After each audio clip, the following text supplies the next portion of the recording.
وہ جو دل کی دھڑکنیں اللہ اللہ کریے وہ نور بنائیں گی. وہ کالا سا تھا اور پھر تم تجربہ کرو تھوڑی عرصے بعد پھر جو کالا سا وہ سفید ہو جائے گا. اس کا مطلب ہے تمہارے اندر نور کا سلسلہ جاری ہو گیا. تب وہ سفید ہوا نا. پھر ایک دن وہ سورج کی طرح چمک رہا ہوگا. جب سورج کی طرف چمک اٹھے تو بے خوف ہو جا, بڑی شان و شوقوں سے قبر میں چلا جا. منکر نکیر آئیں گے, سب سے پہلے پوچھیں گے بتا تیرا رب کون ہے. پہلے سوال یہ ہوگا. خاموش رہو, ان کو ستا, ڈر نہیں اسے. اب تو اللہ والا ہے, تو ان کو ستا.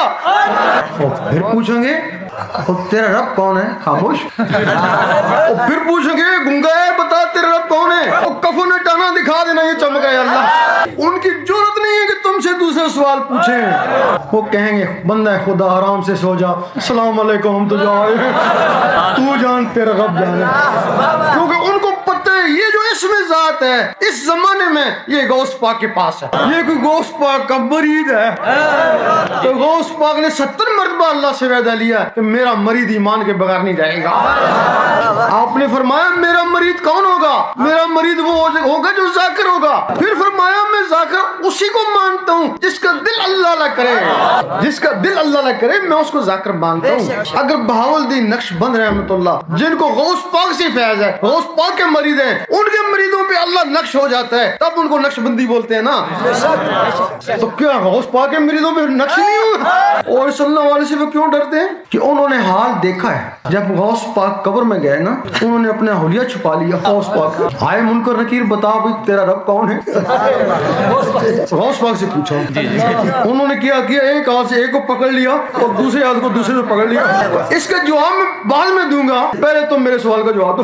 ان کو غصہ آیا کہ یہ آدمی کیا کر رہا ہے. ہاتھ کھینچا, ہاتھ ہلا ہی نہیں سکے.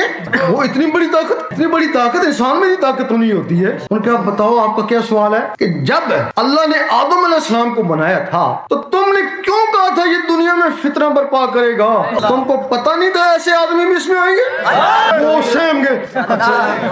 سہم گئے کہنے لگے ہم دو تھوڑے ہی تھے, سب نے مل کے کہا تھا ایسا کرو ہم کو چھوڑو. تو ہم ان سے پوچھ کے آتے ہیں, ہاں سب سے پوچھ کے آتے ہیں نا. ان کا نہیں تو تم واپس نہیں آؤ گے. ایسا کرتے ہیں تو ایک کو چھوڑ دو. وہ پوچھ کے آتا ہے. انہوں نے کہا ٹھیک ہے, منکر کو چھوڑ دیا, نکیر کو پکڑے رکھا. جا کے فرشتوں سے پوچھا اس کا جواب کیا دیں. ان کا اس کا تو جواب کوئی نہیں ہے. اگر جواب نہیں ہے تو بندہ چھوڑے گا نہیں اس کو. وہ ہمارا بندہ پھنس گیا. اللہ کی طرف رجوع ہوئے کہ اللہ اب تو ہی بتا ہم بندہ کس طرح چھڑائیں. اللہ نے کہا اب یہی ہے کہ اس سے کوئی معاہدہ کر لو, کچھ اس کی مان لو, کچھ منوا لو. پھر غوث پاک نے کہا سبحان اللہ کہ میرے مریض بغیر حساب کتاب کے جنت میں جائے گا. تو پھر اس بات سے ڈرتے ہیں کہ غوث پاک نے ہاتھوں سے پکڑ لیا تھا کہ ان کو مریض ہی نہ پکڑ لے.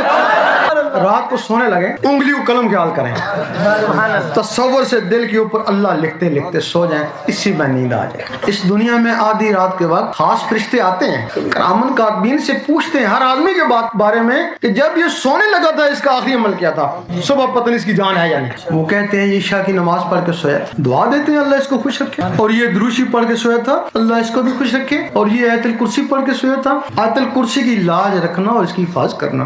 اور یہ اللہ پڑھتے پڑھتے اسی کی مستی میں سو گیا تھا. تو کہتے ہیں خاموش, آہستہ بات کرو, شاید اس کی یاد میں آنکھ لگ گئی ہے اور ہو سکتا ہے ساری رات تمہاری اللہ تعالیٰ عبادت میں شامل کر دیں.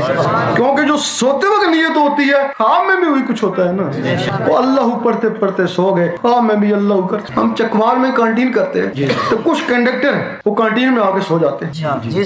وہ خراٹے لے رہے ہوتے تو آوازیں آ رہی ہوتی ہیں لاہور پنڈی لاہور پنڈی. اٹھ کے دیکھتے کہ خراٹے لے رہے ہیں, لاہور پنڈی کی آوازیں کیسے آ رہی ہیں. کیونکہ وہ لاہور ہوتے تھے خیال پنڈی کی طرف, پنڈی ہوتے تھے خیال لاہور کی طرف. جب تمہارا خیال اللہ کی طرف ہوگا نا تو خواب میں بھی اللہ اللہ ہوتی رہے گا. صبح اٹھیں وضو ہے یا نہیں ہے, پرواہ نہیں.